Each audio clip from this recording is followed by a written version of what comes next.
So, folks, we have to talk about what else? Energy, oil, that dark tar liquid from the dinosaur eras that we dig up out of the ground and use to power our death machines and also our transport machines that are still kind of death machines, but not like explicitly made to do death machines. That sweet black gold, folks.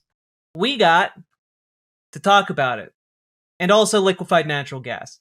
We have to talk about this stuff because I think you all deserve to know that we are rapidly heading into a situation where things are going to get real bad for basically every kind of thing that you can buy, as well as the fuel that you need to transport yourself to work. And the implications for all of us basically everywhere around the world are grim, to say the least. Now, we'll get more into what I mean here, but just as like an update here, this war in Iran that the US has been waging has been going on for about 3 weeks now. And only now is the United States just beginning to embark on an effort to essentially demilitarize the Strait of Hormuz. We're launching aircraft, helicopters, etc., to try and take out Iran's assets that are essentially scaring off any kind of oil exports from the Strait of Hormuz, right? And this is going to take a while. This is not going to just be like they'll be done in a couple days. No, it's gonna take like a few weeks at minimum. Like a lot of the assets that are being targeted here, we're talking like tiny little fishing boats that may or may not be suicide skiffs. We're talking mines. We're talking a lot of other really easily hidden assets all across a very large area of land. And also, that isn't to mention the fact that if Iran wanted to really close the Strait of Hormuz, they haven't really begun to explore those options. There were some early stories about mines being laid in the Strait of Hormuz. That seems to have been a relatively small number of mines, and of a type that can be detected, that being like the kind that are anchored to the seabed, the floor. However, there are other kinds of mines one can deploy in the Strait of Hormuz that are not tied to the seafloor and that no one can very easily track. And if one wanted to, and if Iran was inclined to, they could, as some last-ditch efforts, simply put those kinds of mines in the Strait of Hormuz, which would be far more difficult to detect, far more difficult to clear, and it could lead to some long-lasting ramifications beyond just this immediate conflict. So all that being said, the Strait of Hormuz is not going to open anytime soon, to say the least. You know, the idea that, it's just going to be like another week. Nope. Like it could take like 3 to 4 weeks, could take months, could take over a year. That is kind of the prospect we're looking at.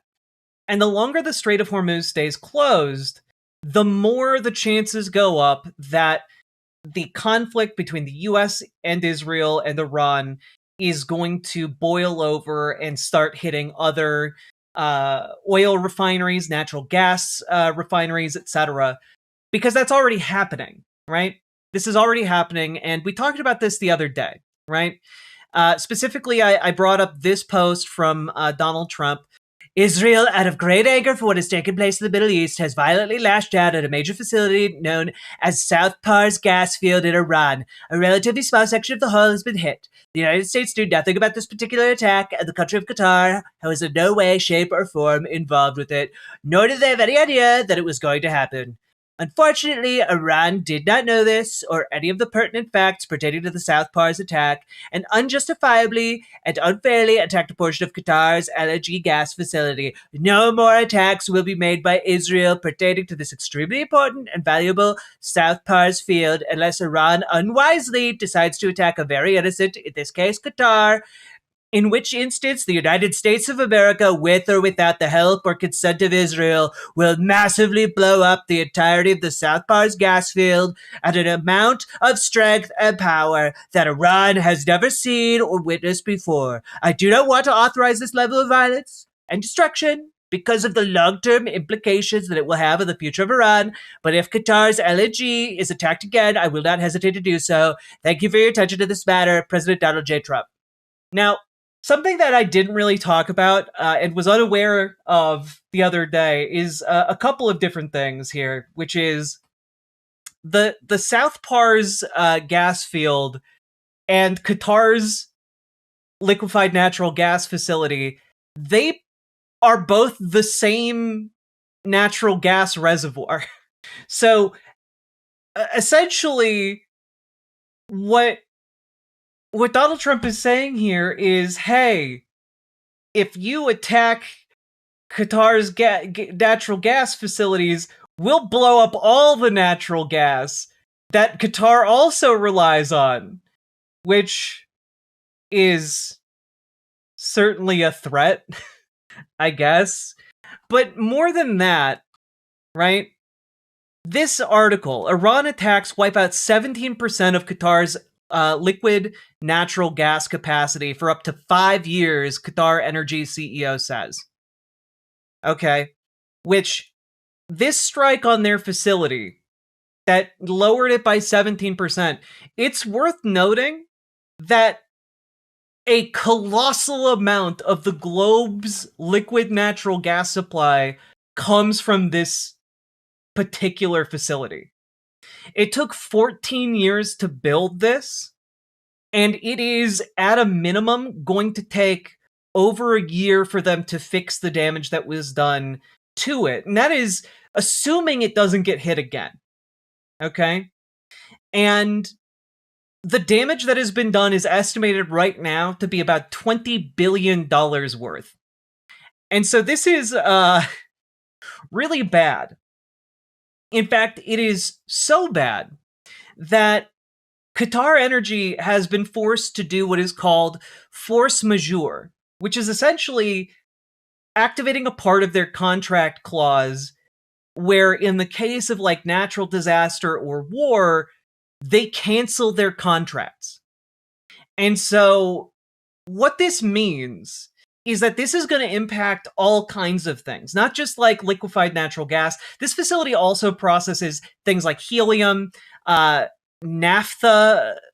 I don't exactly know what naphtha is, but there's a lot of different stuff that comes out of this facility.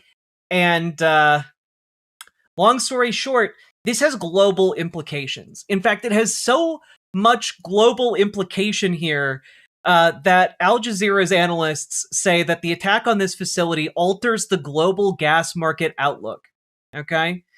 Analysts had expected a short-term disruption to global liquefied natural gas supplies after Qatar halted production in early March and declared force majeure as conflict deepened in the Gulf region. But forecasts have been revised again after Ras Laffan, the facility that got hit, Qatar's most important gas facility, sustained extensive damage in an Iranian attack this week. Before the attacks, Wood Mackenzie's forecast 4 to 6 weeks to ramp up Qatari LNG production to full capacity based on a scenario of 3 days to restart upstream operations and a 7-day ramp up per liquefaction train. The timeline is now expected to extend depending on the extent of the damage and required repairs. And again, the repairs are expected to take potentially over a year. And so we're about to experience massively inflated costs on everything that runs off of natural gas. And that's just from this alone, and this hasn't even, like, destroyed the facility, right? This is one facility in an area of the world full of facilities similarly built. China's overinvestment in green energy looking real sexy. China has officially declared their intention to try and ramp up their green energy production and their electric vehicle production to such an extent that they no longer have to rely on any oil. Okay? And they don't seem to be bullshitting on that point because they have the production capacity to prove it, you know? And so it's really not great. Well, yeah, we always knew that, like, green energy future-proofs your entire country. You know, you don't have to rely on a finite resource. You could just rely on wind and sun to power your entire country, which is objectively free. It's free. And they still wouldn't have jet fuel, though. People are working on new designs and for engines that rely on electricity. Can I give you a solar panel in these trying times? I would love a solar panel. But what is going to happen now is that, again, to talk a little bit more about the force majeure that Qatar Energy implemented here, they are canceling long-term contracts for up to 5 years at this point. And I gotta be honest, this kind of stuff is, like, apocalyptic in terms of, like, a global energy crisis. And again, as I said yesterday, there might be a silver lining here in that it, out of necessity, spurs countries all across the world to embrace a green energy revolution, which, honestly, again, I really want to emphasize we need to do in no small part because we are currently living in a world where, hey, we're seeing record temperatures across about half the United States. In March, we're seeing places hit 100 degrees in March. Like, our planet is getting cooked, y'all. So, a definite silver lining here is a material incentivization for the adoption en masse of green energy. This needs to happen, but it'd be really great if we didn't have an apocalyptic catalyst for this change, right? It gets worse, of course, because everything I've talked about right now is talking about just the impacts of, like, this one massive liquefied natural gas facility getting hit, right? Just one massive natural gas facility. But guess what, folks? That's not the only thing getting hit. It's not the only thing getting hit right now. Let's take a look at this. Just an hour ago, Kuwait shut down parts of the Al Amadi refinery after a drone attack. And again, just small flights of drones are capable of shutting down these entire facilities. Like, we're talking cheap as hell drones are just flying around these facilities. Maybe one or two of them suicide into the facilities, and then the entire thing shuts down as a precaution, right? And that frog is looking real cooked. Yeah, exactly. Not only that, it does also appear that the United States and Israel are lying about the amount of munitions that Iran has. Just today, there has been missile barrages so intense that people are reporting that the number of missile launches towards Israel are equivalent to what was launched in the opening days of the war. So this idea that, like, the U.S. government and Israel has bombed all of their missile facilities, that's bullshit, actually. And Iran is well aware that this is an existential conflict for them. And so they are genuinely deploying everything they have prepared for, like, the last several decades. And it's taking folks like Donald Trump and Netanyahu by surprise. They're kind of shook right now. You know, like Donald Trump doesn't put out a statement like this if he's not shook. And it's getting a lot worse, okay? And here is the CEO of Dow says up to 50% of polyethylene supply is offline due to what is happening.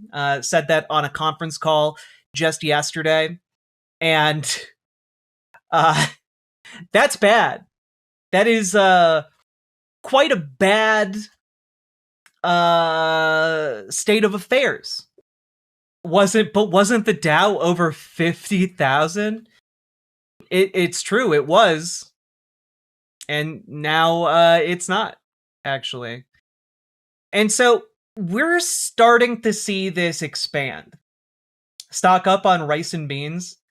I'm not gonna lie, I did buy some bulk rice and some bulk beans. Buy some bulk rice, bulk beans, and, you know, like some spices to make it palatable, you know? Return to horse. Get you one of those weird Mongol horses that can eat literally anything. Learn the Parthian shot to fight off post-collapse bandits. Exactly. Play a lot of, God, I was gonna say Arise. That's not the game. Horizon Zero Dawn. Play a lot of that game. You'll learn a lot of useful skills. Everyone invest in potato futures. Yeah. Don't like beans though? Pro tip though, beans are incredible if you slow cook them.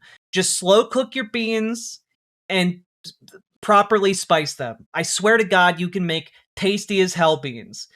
You can make like a spicy, soft, delicious, high fiber like meal out of beans and rice. You just have to know how to season them, and you just have to know like what kind of beans you're making. Are you making red beans? Are you making some Cuban black beans? You know, like what are you gonna do? It's the bean texture. See, that was my thing too. And what I discovered is that I just wasn't cooking the beans long enough. When you cook beans long enough, they start to fall apart. It's why refried beans are an excellent gateway to full beans, okay? If your issue with beans is texture, cook down your goddamn beans, and I promise you, they will be tasty as hell. I hate refried beans even more. Okay, well, okay, all right, I got nothing for you. Sorry. Gateway beans? Yeah, you gotta have your gateway beans. Whatever. Yeah, so, things are not great when it comes to, what's going on in the Middle East. And, you know, I do have to say, one thing that did surprise me is that a number of countries today backtracked on whether or not they would try and help unblock the Strait of Hormuz. Specifically, Japan and a couple of different European countries. Let's take a look at this report from Al Jazeera. Before the start of the war, about 20% of global oil and gas supplies passed through the Strait of Hormuz. Now it's a trickle because Iran has effectively shut this crucial waterway. So countries that depended on oil and gas from the region are feeling the pain, but there are others who stand to gain, like Russia, because it does not depend on the Strait of Hormuz. Worth noting here that the Trump administration is trying really, really hard. I cannot believe this is an actual thing that they're doing and pushing for right now. They are trying to unsanction Russia and unsanction Iran. They're like, Scott Bessent is now going out in front of the country and trying to make the case that we need to lift sanctions on Iranian oil, and that will hurt them. So we should do it, is essentially his argument, if you really boil it down. And we live in clown times, okay? We live in fucking clown times. And not only that, it is, again, a backdoor way to try and lift the sanctions that have been placed on Russia for quite some time. These people are morons. I mean, obviously, they didn't think about the implications of anything that they were doing geopolitically that anyone who's been paying attention to this area of the world would have told them in a heartbeat. Now, India and China, who have been buying from the Gulf, are now looking to Russia. And President Donald Trump has lifted sanctions on Russian oil at sea.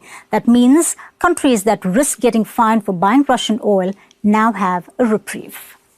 Now, Norway, the war has helped Norway reinforce its position as a major energy supplier across Europe. Its energy companies have been profiting from high prices. African exporters like Algeria and Nigeria also stand to gain. Now, Europe looked to Algeria back in 2022 when the Ukraine war broke out, and Nigeria's geographical position isolates it from any choke point like the Strait of Hormuz. And across the Atlantic, we have Canada, the world's fourth largest oil producer. Now, markets in Asia and Europe are looking at it as a possible alternative. And within the Gulf, we have countries like Saudi Arabia and UAE that have an advantage.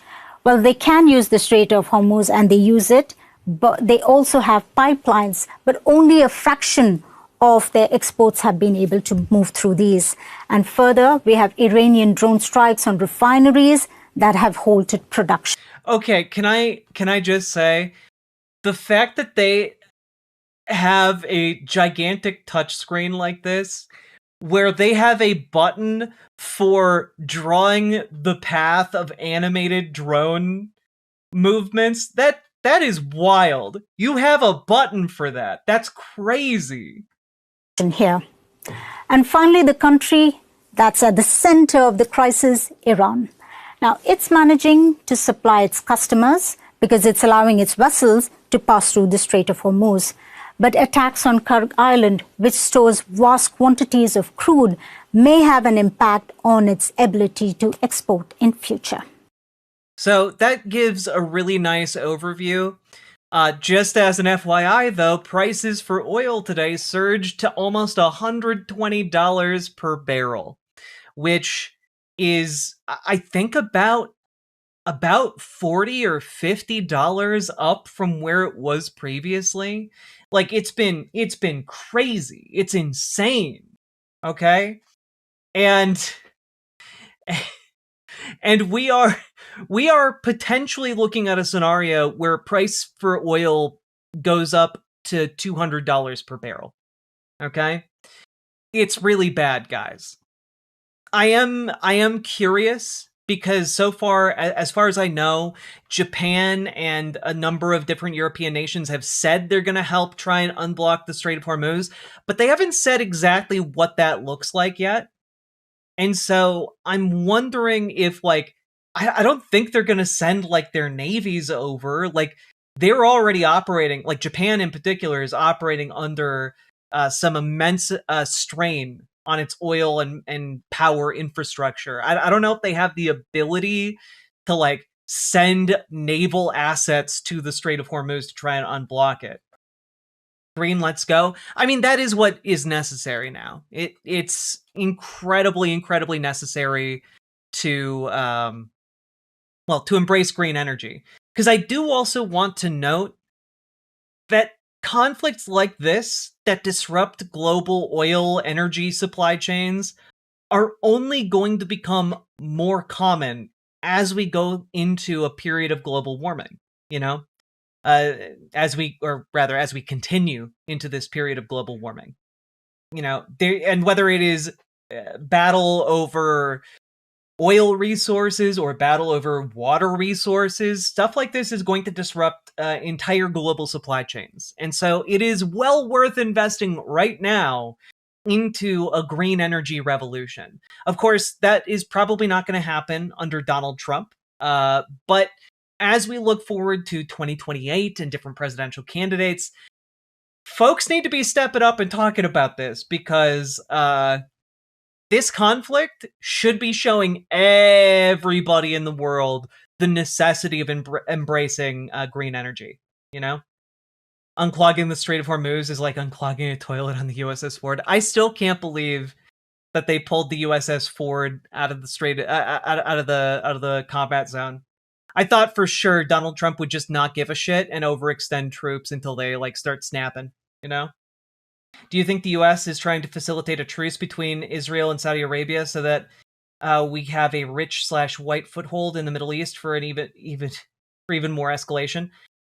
I don't think Saudi Arabia right now is terribly interested in having any kind of relationship with Israel. I don't think any of the Gulf countries right now are interested in having a relationship with Israel or the United States. There is one caveat to that, which is they are also interested in not directly pissing off the United States, because the United States is what sells them ammunition to intercept Iranian missiles. So they can't just say, fuck the United States, we're not going to deal with you guys anymore, you got us into this mess. Anger. They are very angry, specifically very angry at the United States. They just can't express that because they need our arms and ammunition right now. Potatoes are green, so energy, right? I mean, I guess so, but if your potatoes are green, don't eat them. The MAGA are hell-bent on making sure the Book of Revelations are a thing. Yeah, indeed. Indeed. Is the war still basically over? No, not even close. Not even close, baby. Had to get gas today. 3 of the 4 gas stations were completely out of gas. Yeah, I'm waiting on a gas can to come so that I can have a little bit of breathing room on gas. Everything's so stupid right now. Where is AI going to get the energy now? That was the other silver lining that I wanted to talk about a little bit, which is specifically this piece from The Guardian. Prolonged high oil prices could crimp AI boom, the World Trade Organization says. Let's see. The war and its impact on energy and fertilizer costs is a main risk to the global economy. And let's see here. There's an interesting possible interaction between the Middle East conflict and the AI boom, in part because the boom is very energy intensive. If the price of energy continues to be elevated for the whole year, that could put a crimp on the AI boom, because that investment is very concentrated in a number of very large firms, and the technology is still ultimately unproven in terms of how much it can deliver.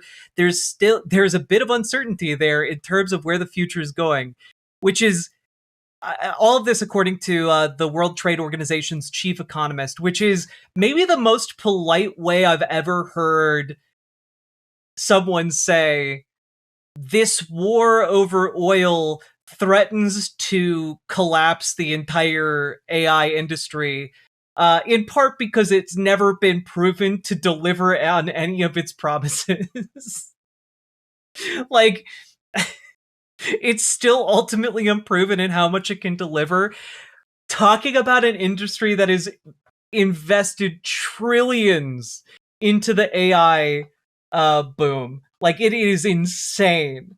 But, the fact that folks are just now starting to come out and be like, yeah, they haven't really, these AI companies, they aren't really delivering very much. Oh no. Collapse the AI industry, you say? I'm listening. Now, maybe collapse might be a bit of a strong term. Though, when he says crimp the AI industry, the only thing propping up the AI industry right now is speculative investment. And if suddenly speculators and investor money starts drying up because everyone is worried about the collapse of, like, the ability to power these AI data centers, that could really spur Solar the collapse beams of for AI. everybody. Solar beans for everyone? I would love that. You guys ready for 70s style stagflation? Disco, Taxi Driver 2, landlords burning down apartments in the Bronx to cash out insurance money. Indeed. Hammock, thank you for the 5 tier 1 subs, and Ethan Johnson, thank you for becoming a member. Very much appreciate you both. And I do have to say, I think the next paragraph of this piece is perhaps very revealing about this. Underlining the importance of the sector, the World Trade Organization calculated that in the first 3 quarters of last year, about 70% of all investment growth in North America was accounted for by AI-related goods. By comparison, in the 3 years before the catastrophic US housing crash of 2008, property made up 30% of investment growth. So by this metric and the implications of this article, we are being set up for something that is, more than twice as bad as the 2008 financial crash. So, hey, AI might be killed by this conflict, but also buckle up, folks, because we're about to see a huge amount of increase in the cost of basic goods, because every basic good, every food thing you eat relies on fertilizer and gas in order to transport it to you and grow it for you. And everyone is going to feel that pain.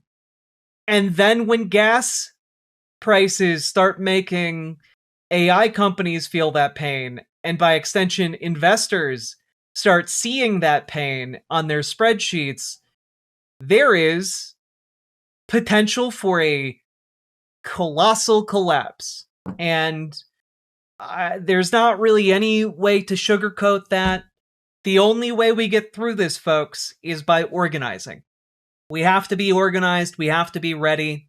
I do joke, but you know what? Buying a couple bags of bulk rice and a couple bags of bulk beans, not that expensive right now. If you can afford it, and might save you some money. So, folks, organize.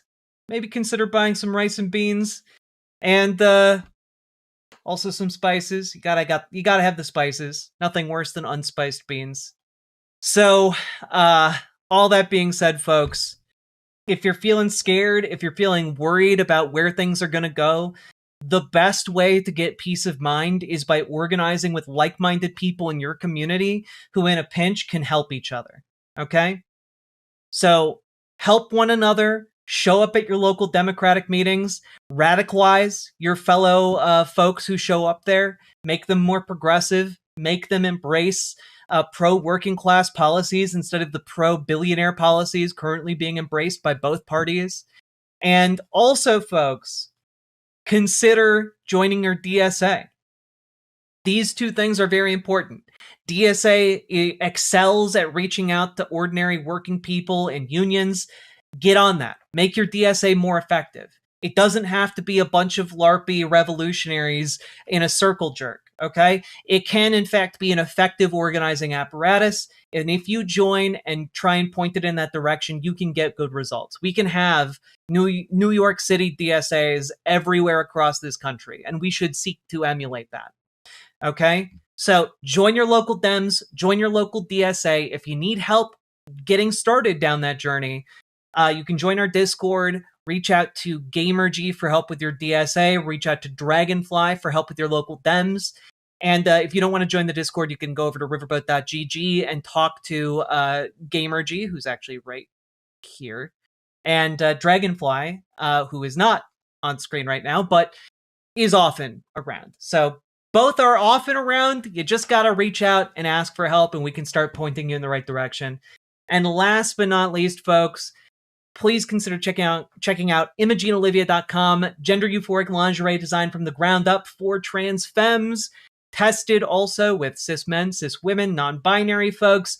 It fits, it's sexy, it's non-tucking lingerie, and people of all genders seem to really like it and find it sexy. So check that out, folks.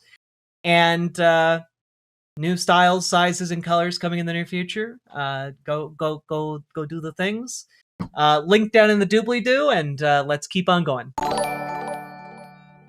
The Fonzie was in the DSIE. It's true, don't look that up. Hey! Riverboat Jack is coming to town. All the viewers gather around. Twitch and YouTube and swishy streams. All that content is bursting the seams. Politics, being, plenty more. Your sense of fashion, you'll adapt.